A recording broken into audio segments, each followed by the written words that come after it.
Entendu, nous allons d'abord nous promener avec Jean-Sébastien Petit-Demange qui nous a déjà quittés parce qu'il a la bougeotte. Il ne peut pas rester en plateau plus de 5 minutes. Jean-Sébastien, où es-tu ? Je suis à côté d'un kiosque à musique. Parce que ici, en 1862, on a construit ce kiosque à musique. Alors c'est ce que je pourrais dire si je tenais un blog et que je vous raconte mon parcours à Valence.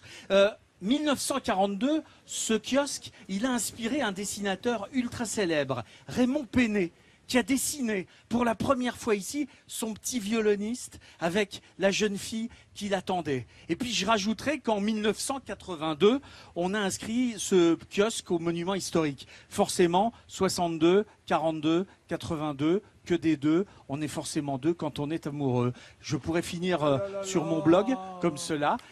Et puis vous allez voir que simplement, des blogs, il y en a de plus en plus. Ici, à Valence, il y a Astrid Moulin. Elle tient un blog, elle raconte d'autres choses, mais c'est tout aussi intéressant. Si Astrid marche d'un pas décidé ce matin, c'est qu'elle a rendez-vous avec son ami photographe pour une séance particulière. Alors qu'est-ce qu'on fait aujourd'hui? Petit shoot pour le blog. Oui. Dans l'idéal, 5 images. J'ai trouvé un lieu que tu connais pas, enfin en tout cas que tu n'as jamais exploité. Ouais. Petit ponton, esprit champêtre et en même temps marin. Parfait. Les bijoux? Objectif de la séance, faire des photos de mode pour alimenter son blog.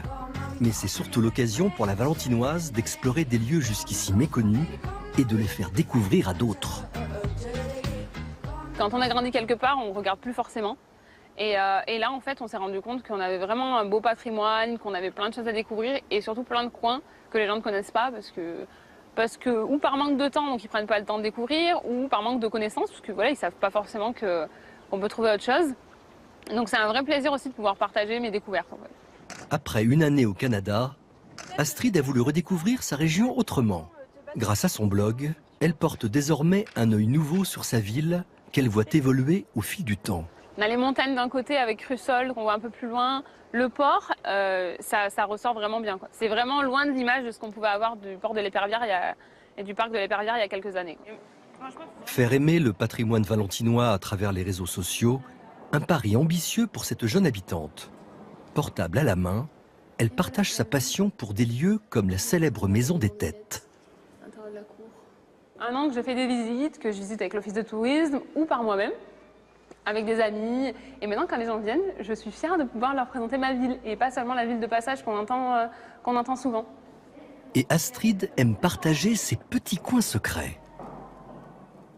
Allez, viens voir. Regarde comme c'est joli. Waouh! Regarde, c'est trop beau. Le lieu est quand même assez surprenant parce que, comme tu dis, de l'extérieur, on s'attend pas du tout à ça, quoi.